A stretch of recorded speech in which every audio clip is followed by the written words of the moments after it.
What if your body had a built-in dashboard telling you if you're progressing in your recovery or not? And no, it's not a scale. It's your temperature.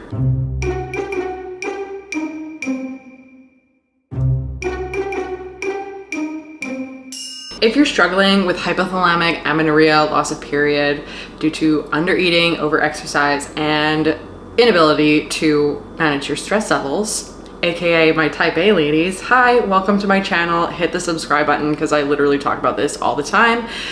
I'm a women's health coach. I help women regain their cycles without going crazy and then focus on aesthetic goals later, because no, I don't believe in the all-in method. So if you want to come along for the ride, hit the like button, hit the subscribe button, comment any videos you want to see more of, and I will take your suggestions into consideration. So I'm not going to over explain what HA is because I'm sure that you've gone down the rabbit hole of just researching everything and anything about it, so you know about it. However, I do want to teach you about the fertility awareness method and how you can apply it to your recovery so you can know if you're actually making progress or if you're staying stagnant.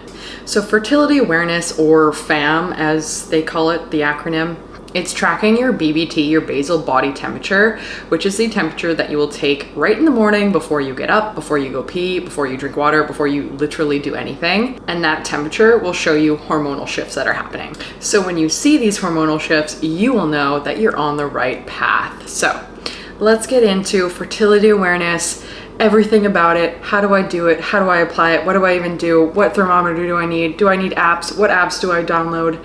All of that in one video, so sit tight. Go get a high-fat snack and come back. So let's start out with why the heck temperature even matters. So your BBT reflects progesterone activity. After ovulation, progesterone increases, which also increases your core temperature. So your BBT will rise about 0.3 to 0.5 degrees Celsius. If you don't see a rise or your temperatures are very sporadic, that means you have not ovulated and period is not coming yet.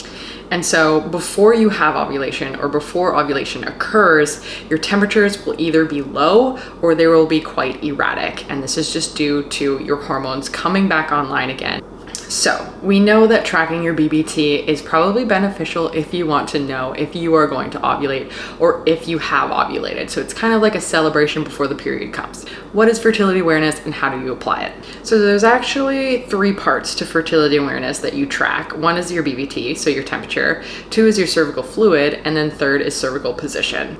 In recovery, we mainly focus on the first 2, so your temperatures and your cervical fluid. And so what you're gonna notice as you go further and further in your recovery is you start to notice some cervical fluid. And this is just, you get it. I'm not gonna over explain what the heck this is. You know what it is. I'm gonna pop up a resource on the screen so you kind of know whereabouts you are. If there's absolutely nothing, your estrogen levels are still pretty low. If you're starting to see some action down there, that means your estrogen levels are rising. And once they get to the point where they're about to peak, you're going to notice what's called egg white cervical mucus. And I know that's a very visual thing, but it's that sticky, stretchy, snot-like looking cervical fluid. And that is very fertile and a really good sign that your body is approaching ovulation. So how do you get started with tracking your BBT? First, you need a thermometer. Not just any thermometer though, you need a basal thermometer. It's to 2 decimal places, not 1. You can find them on Amazon. I use Daisy. It's a BBT thermometer that syncs with an app. I'll link my code below, but you can also use Natural Cycles or just chart it manually. So here's what you're gonna do. You're gonna wake up after a nice restful sleep. You're gonna stick that thermometer in your mouth. Follow its directions because they are a little bit different in terms of how much time you need to put in your mouth. Wait till it beeps, and then you're going to record that temperature in your journal or wherever you're recording it. And then you're going to keep track of the trends that you're seeing. So some rules that you need to follow is you need to measure right when you get up, not after you've gone to the bathroom, not after you've gone and gotten a drink of water, and you have to get at least 4 hours of restful sleep for it to be a valid temperature. You cannot have alcohol the night before. Being sick also skews the temperature, so just take into considerations those are temperatures that are probably not the best to actually chart down because they're invalid. 2, record that temperature in an app on your manual thing, on your manual chart if that's what you're doing. I personally like Kindara. I'll also link that app below, but that's by far my favorite. Very user-friendly and easy to use, which shows you the whole graph of what your month is looking like. You can include your cervical fluid, you can include your bleed, so much information. Obviously my favorite. I have absolutely zero affiliation with them. I just absolutely adore them. Now, step 3, you've been tracking for a few days or a couple weeks. Now we want to look for patterns. So a single spike and then it coming back down does not equal ovulation. The rule of thumb is you have to have 3 consecutive high temperatures to confirm ovulation. So if you're in recovery and you see one spike, but then it goes back down, you have not ovulated. If you see one spike and then it stays elevated for at least 3 days, that means that you shall expect your period in the next week or 2. Okay, now we know how to do it. Now I'm gonna go over some of the results that you might see before you actually get that ovulation. Number 1, a flatline temperature. That means that your energy availability is still pretty low. So a great indication that you should take recovery a little bit more seriously, start pushing your boundaries, start pushing some food, scale back some stress, maybe some exercise to help with the energy availability gap.